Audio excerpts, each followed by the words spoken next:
Emily moved into the old house she'd inherited from her grandmother. The place smelled like dust and secrets. Every room was filled with antique furniture, creaking floorboards, and far too many mirrors. One in particular caught her attention, a tall, black-framed mirror in the hallway, carved with strange, twisting patterns that seemed to shimmer when the light hit them just right. Every time she passed it, she saw something odd, a black cat, not in the room, only in the reflection. It would sit silently in the mirror's depths, its glowing yellow eyes locked onto hers. But when she turned around, there was never a cat there. She chalked it up to stress and an overactive imagination, until one night, while brushing her teeth, she heard faint footsteps behind her, light, deliberate, like the sound of paws on wood. She looked up at the mirror.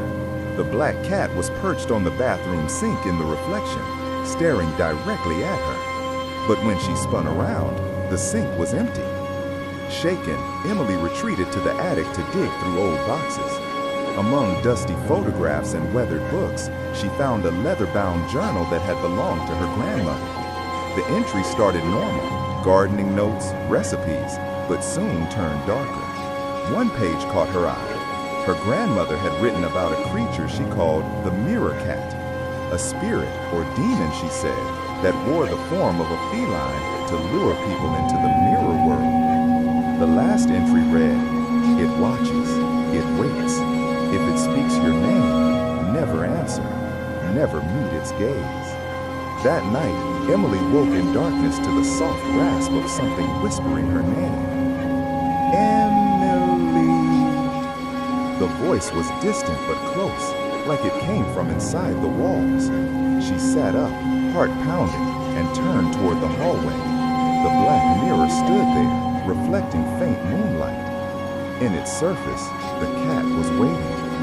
Its mouth moved silently. Then it turned its head, not in the mirror, but in the hallway. The air grew icy.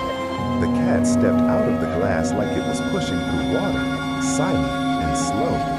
Emily tried to scream, to move, but her limbs wouldn't obey. The last thing she saw was her reflection in the mirror, staring back at her, calm, still, and smiling. It wasn't her anymore.